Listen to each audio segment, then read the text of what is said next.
Jadi di sini di kitab ini langsung dijelaskan oleh beliau bahwa yang dimaksud dengan al-istiqamah, makna al-istiqamah hiya luzumu ta'atillahi ta'ala.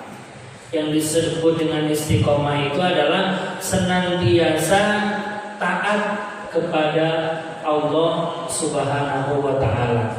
Itu makna yang paling awal yang harus kita ketahui. Yang disebut dengan istiqomah itu kita senantiasa menjalankan perintah Allah Subhanahu wa ta'ala. Nah, di sini beliau Imam An-Nawawi yang hidup pada abad ke-5 Hijriah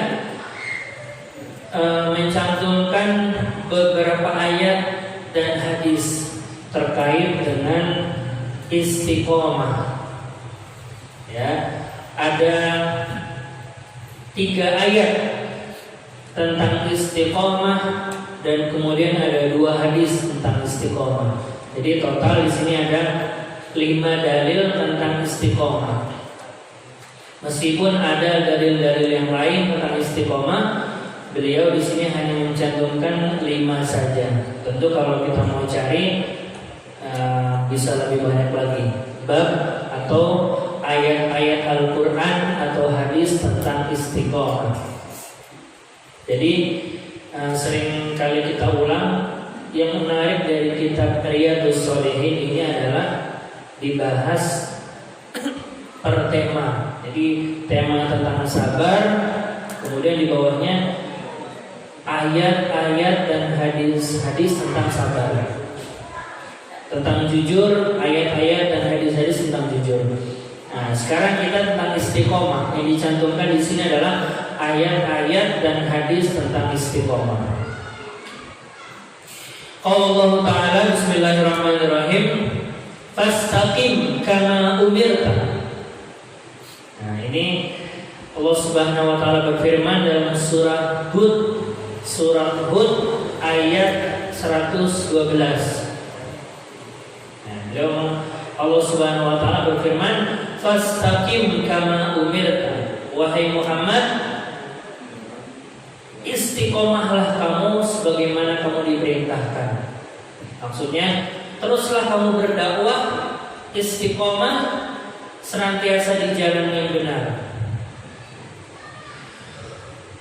Wa qala ta'ala, kemudian ayat yang kedua, innal ladzina qalu bismillahirrahmanirrahim, innal ladzina qalu rabbuna Allah tsumma istaqamu tatanazzalu 'alaihimul malaikatu alla takhafu wa la tahzanu wa abshiru bil jannati allati kuntum tu'adun. Sesungguhnya orang-orang yang mengatakan Allah adalah Tuhan kami, kemudian dia istiqomah dalam menjalankan agama Islam, tatanazzalu 'alaihimul malaikah alla takhafu wa la tahzanu. Orang-orang yang mengatakan saya telah beriman, saya telah masuk Islam, kemudian istiqomah, malaikat itu turun kepada mereka sambil membisikkan la takhafu wa la tahzanu. Kamu jangan takut, kamu jangan bersedih. Ya, jalani hidup dengan lurus. Kamu jangan takut ancaman-ancaman dari musuh kamu dan jangan bersedih karena ada saya. Itu kata Allah. Wa abshiru bil jannati allati kuntum tu'adun, dan berikan kabar gembira bagi orang-orang yang istiqomah dengan surga sebagaimana yang sudah dijanjikan kepada kalian. Nah,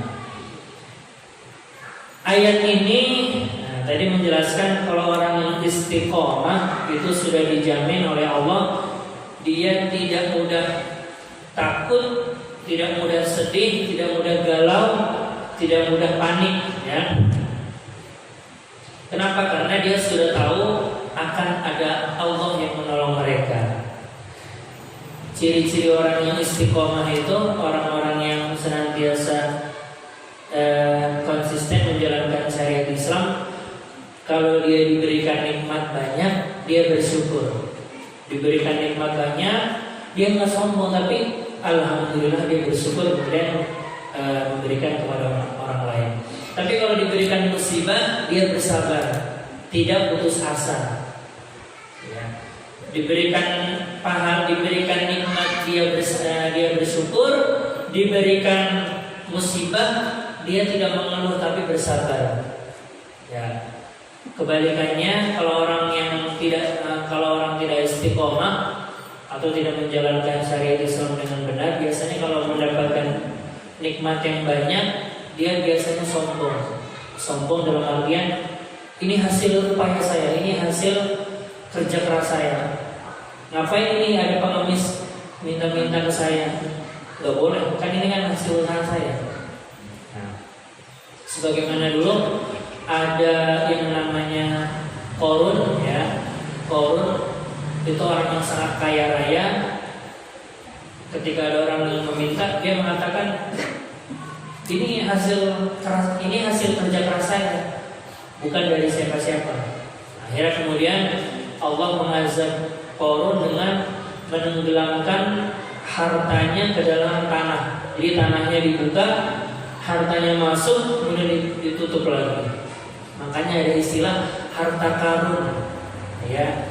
Hartanya milik Qarun yang dulu kaya raya, tapi oleh Allah harta bendanya itu ditenggelamkan di bumi. Orang mengenalnya dengan istilah harta karun. Ya, kita cari harta karun, jangan-jangan masih ada sisa harta Qarun dulu yang ditenggelamkan gara-gara dia kufur nikmat. Beda dengan Nabi Sulaiman. Nabi Sulaiman itu dia mengatakan hadza min fadli rabbi. Semua yang saya miliki, kerajaan istana ini, min fadli rabbi, ini tidak lain semata-mata karena keutamaan dari Tuhanku saja, dari Allah Subhanahu wa taala. Jadi tidak sombong. Ya. Kemudian wa absyiru bil jannati allati kuntum tu'adun. Nah, berikan kabar gembira bagi orang-orang yang istiqomah bahwa dia mendapatkan surga. Orang-orang yang istiqomah itu dia nanti dapat surga. Ya. Tentu karena pahalanya sangat besar, ibadahnya pun pasti besar juga. Ya.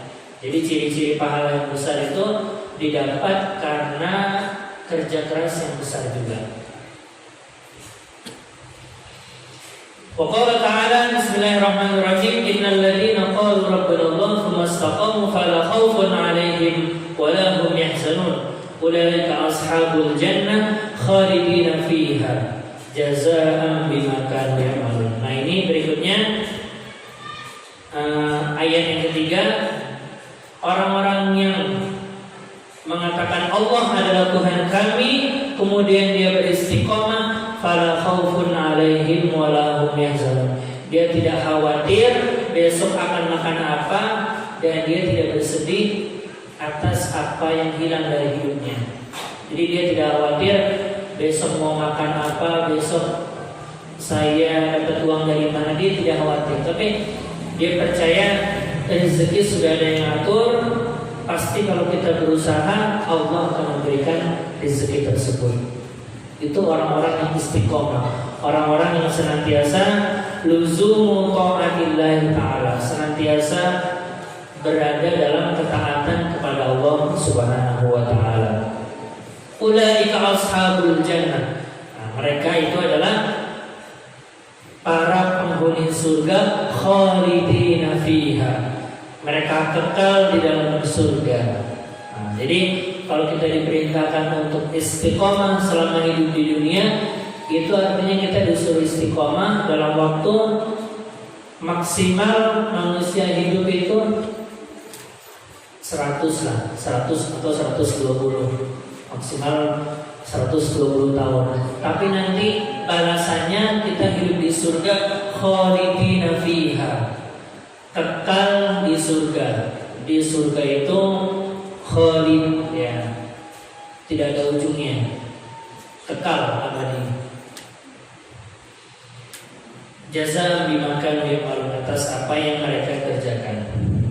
Nah, ayat ini yang fastaqim kama umirta, ketika Nabi Muhammad diperintahkan, wahai Nabi Muhammad, istiqomahlah kamu sebagaimana kamu diperintahkan. Nah, ayat ini membuat menurut ulama tafsir itu ayat yang membuat Nabi Muhammad pikirannya berat. Suatu ketika ada sahabat mengatakan, wahai Nabi Muhammad, engkau kenapa itu rambutnya kok cepat berubah? Kok lebih cepat dari biasanya? Akhirnya kata Nabi Muhammad, syayyabani Hud wa akhwatuha. Yang membuat saya berubah ini adalah surat Hud dan kawan-kawannya. Maksudnya Hud dan sekitaran surat Hud itu. Ya.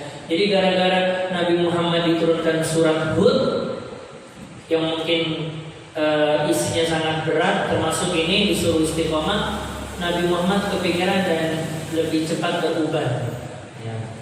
Gara-gara surat Nabi Hud.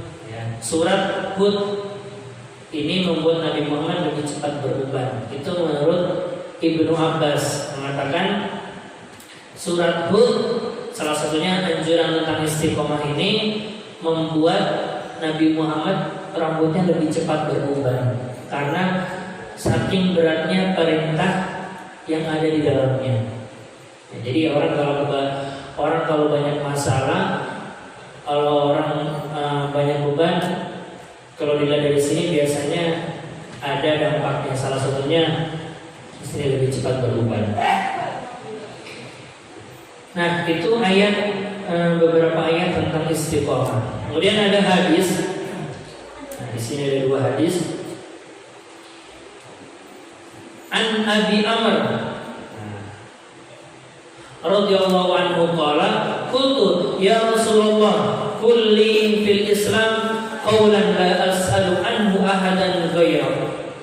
Qala qul amantu billahi tsumma istaqim.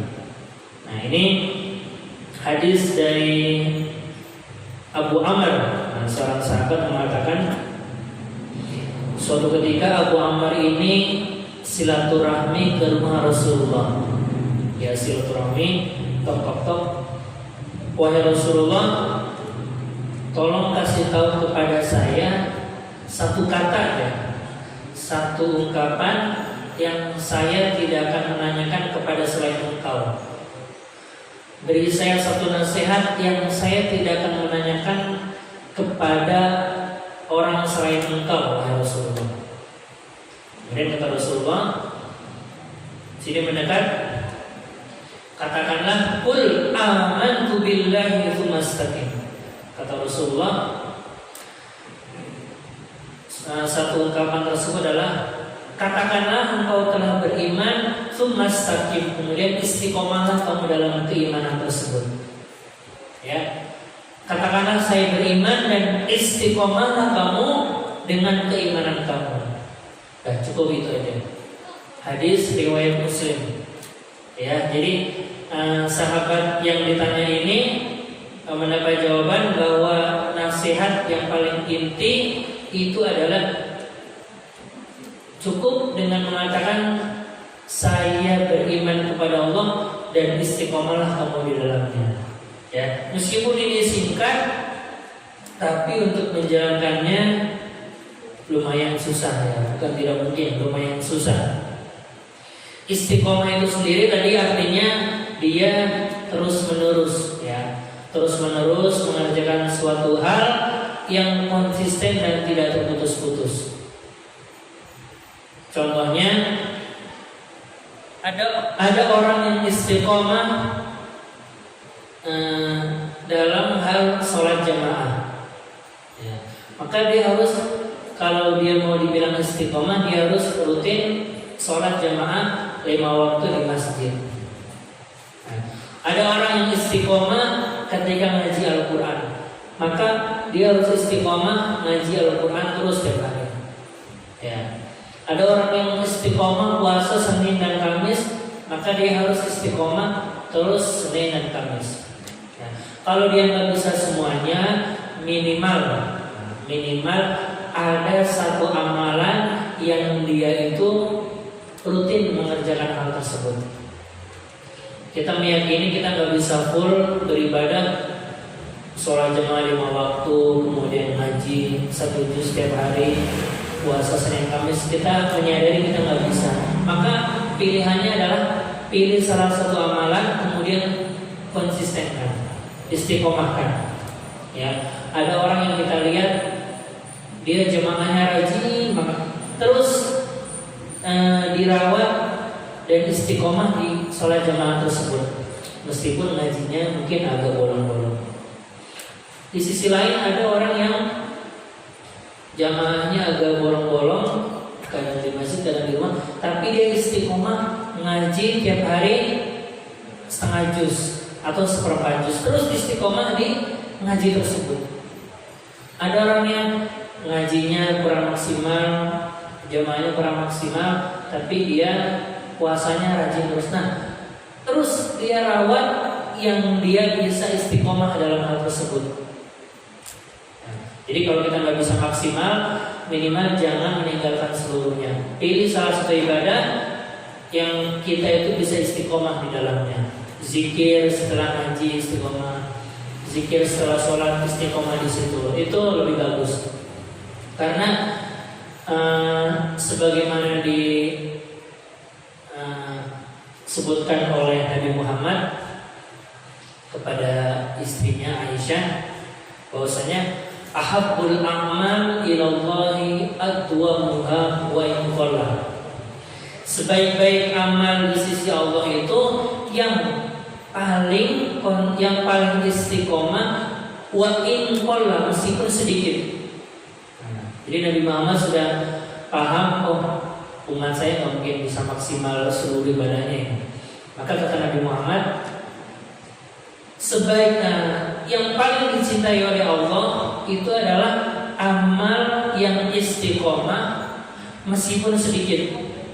Dia ngaji 1 hari 10 ayat aja, tapi rutin, tidak pernah bolong sampai puluhan tahun. Nah itu bagus. Dia rutin jamaah misalnya hanya Isya dan subuh, ya. Yang paling sulit itu kan Isya dan subuh. Dia konsisten sholat Isya dan subuh terus. Nah itu juga bisa dinilai sebagai ahabul a'mal, yang paling dicintai oleh Allah Subhanahu wa taala. Dia rutin puasa Senin Kamis sampai puluhan tahun mungkin. Nah itu dicintai oleh Allah Subhanahu wa taala karena dia ad-duamuha, karena dia istiqomah.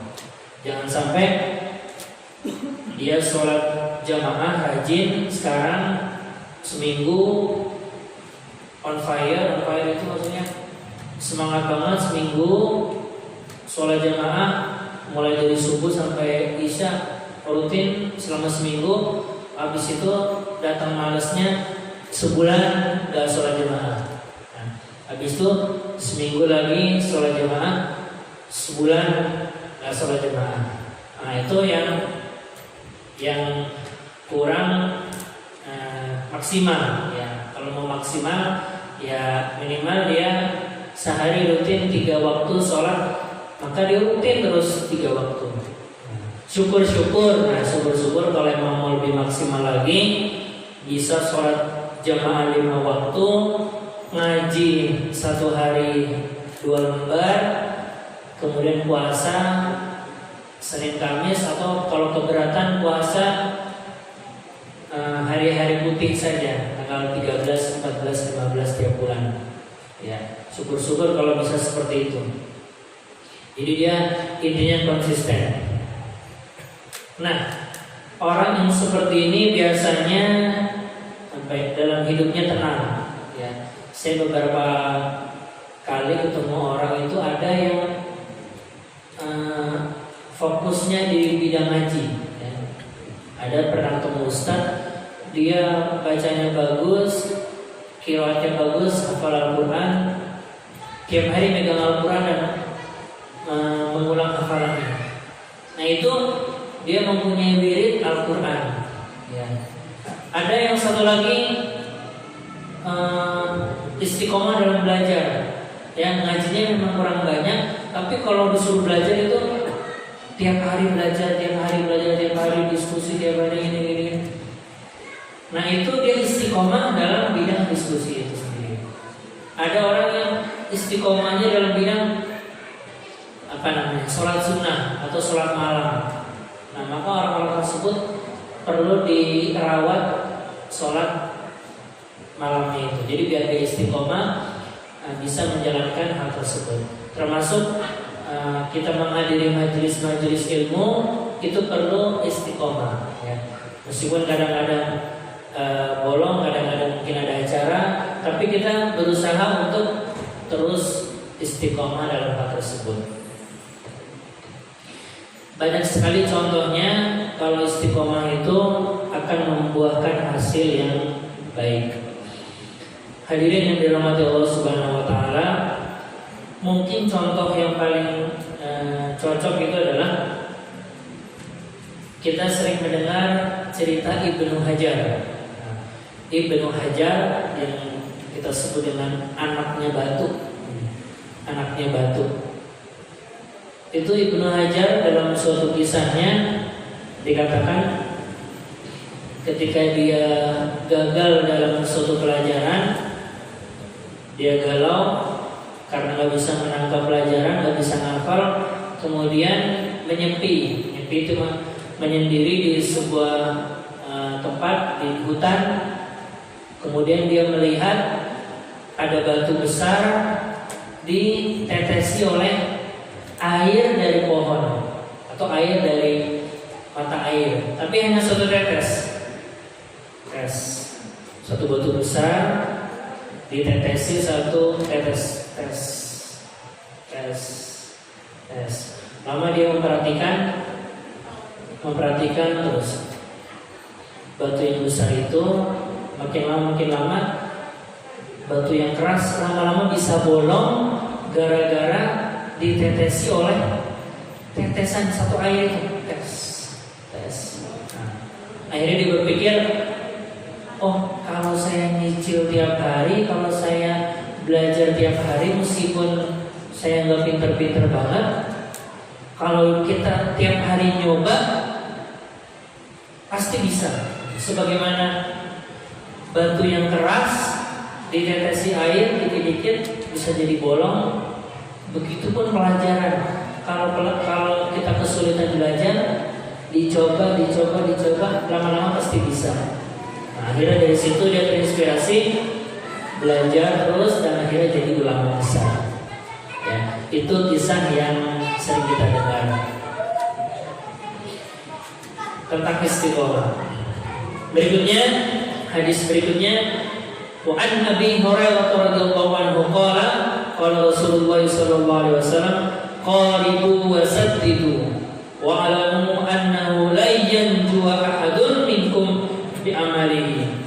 Qalu wala anta ya Rasulullah, qala wala ana illa ayyataghammadani Allah bi rahmatin minhu wa fadlin. Nah, berikutnya hadis dari Abu Hurairah radhiyallahu anhu Abu Hurairah berkata, Rasulullah sallallahu alaihi wasallam bersabda, qaribu, bersikaplah sederhana, wasaddidu, dan istiqomahlah kamu di dalamnya.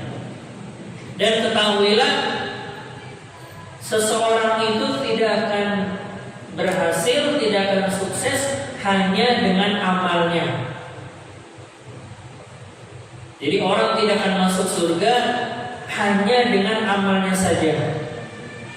Kemudian para sahabat berkata, wala anta ya Rasulullah, kalau engkau gimana wahai Rasulullah? Apakah kamu juga tidak dijamin masuk surga karena surga itu hanya karena ridha Allah? Qala wala ana, kata Rasulullah, meskipun saya juga gitu, kecuali ayyataghammadani Allah bi rahmatin min wafat, kecuali orang yang sudah diberikan oleh Allah rahmat dan keutamaan. Ya. Hadis ini pernah menjadi viral ya, pernah menjadi terkenal dulu karena menjadi ungkapan Nabi Muhammad tidak ada jaminan masuk surga. dengan dalil seperti ini. Ketika dikatakan tidak ada orang yang bisa masuk surga karena amalnya. Meskipun engkau Rasulullah, kata para sahabat, iya meskipun saya, kecuali saya diberikan rahmat dan keutamaan dari Allah Subhanahu wa taala. Cuman jawaban dari itu,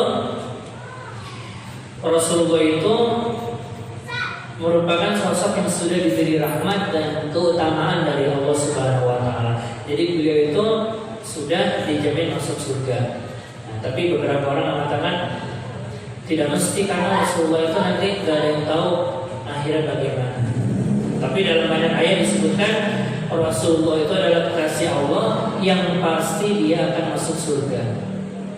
Ya. Nah, di sini dijelaskan orang itu tidak akan bisa masuk surga karena amalnya. Ya.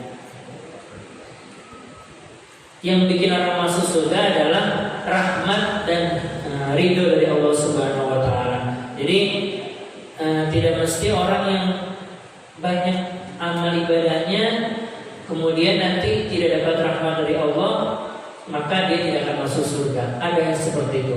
Makanya seorang muslim yang benar itu ketika beribadah dia takut ibadahnya tidak diterima.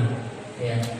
Orang muslim itu dia dalam sebuah ungkapan itu punya dua sayap, ar-raja wal khauf.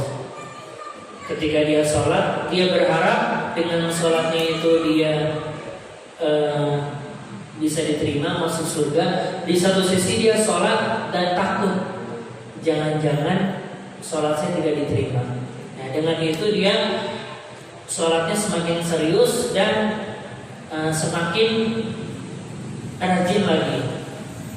Karena banyak ulama dulu ya, semisal Sa'id bin Musayyab ini merupakan sosok tabi'in yang paling rajin ibadahnya. Dia rajin beribadah, tapi tiap sholat, tiap beribadah nangis. Nangis karena dia berpikiran jangan-jangan apa yang saya kerjakan ini yang saya yakin diterima oleh Allah, jangan-jangan tidak diterima.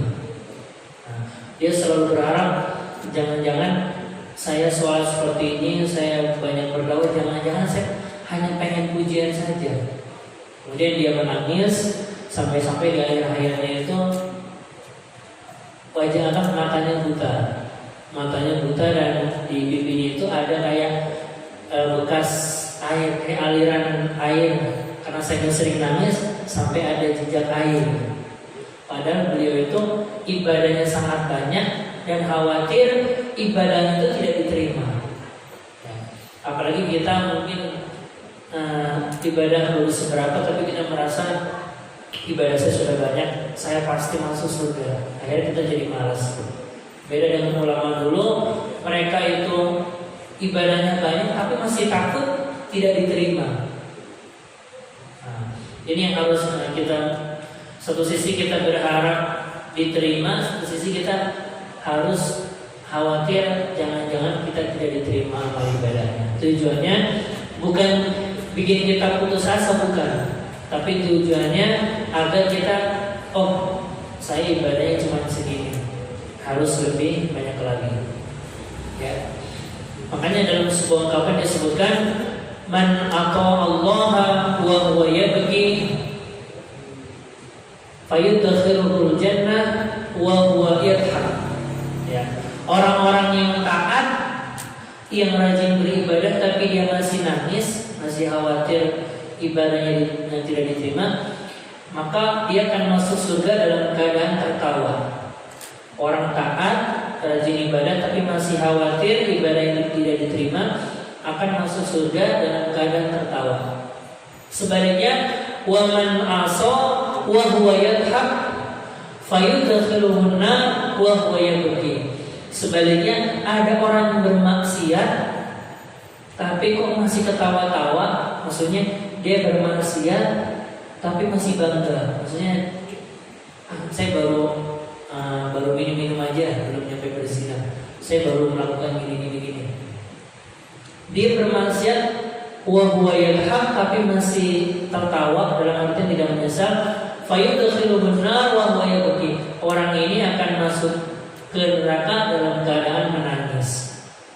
Jadi kebalikan, orang yang taat tapi masih menangis, khawatir, maka akan masuk surga dalam keadaan tertawa.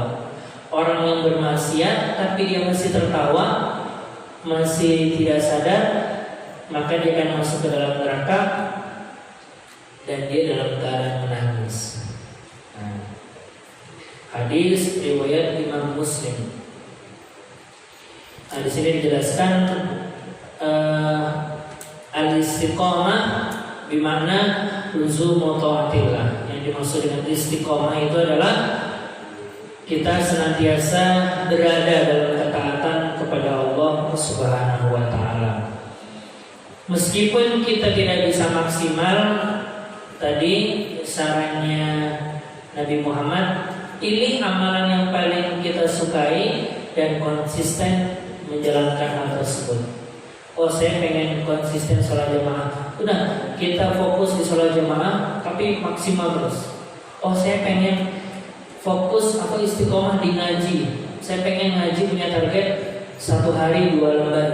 Udah, maksimalin itu 1 hari 2 lembar, 1 hari 2 lembar, 1 hari 2 lembar terus sampai akhir hayat. Ya, sambil kita berusaha ibadah sholatnya juga jalan, puasanya juga jalan, yang lainnya juga jalan. Tapi kalau nggak bisa maksimal, pilih salah satu dan konsisten menjalankan hal tersebut.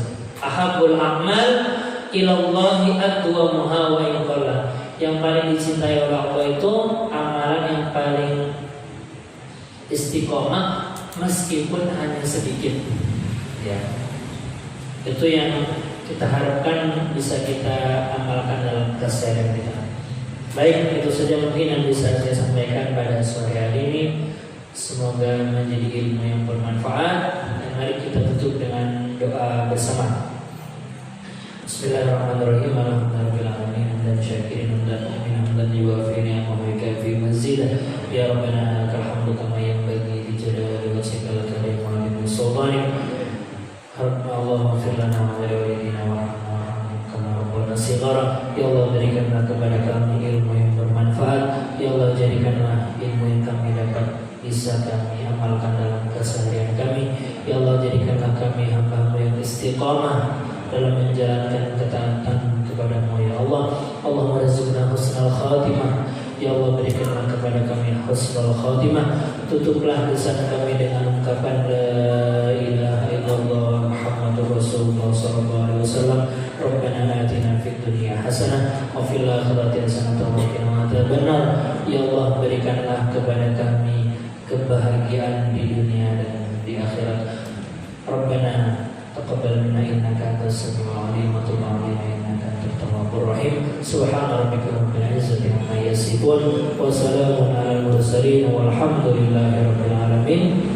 Terima kasih atas segala perhatian dan mohon maaf apabila ada kekhilafan. Mari kita tutup dengan bersama baca hamdalah dan doa kafaratul majlis. Alhamdulillahirabbil alamin. Subhana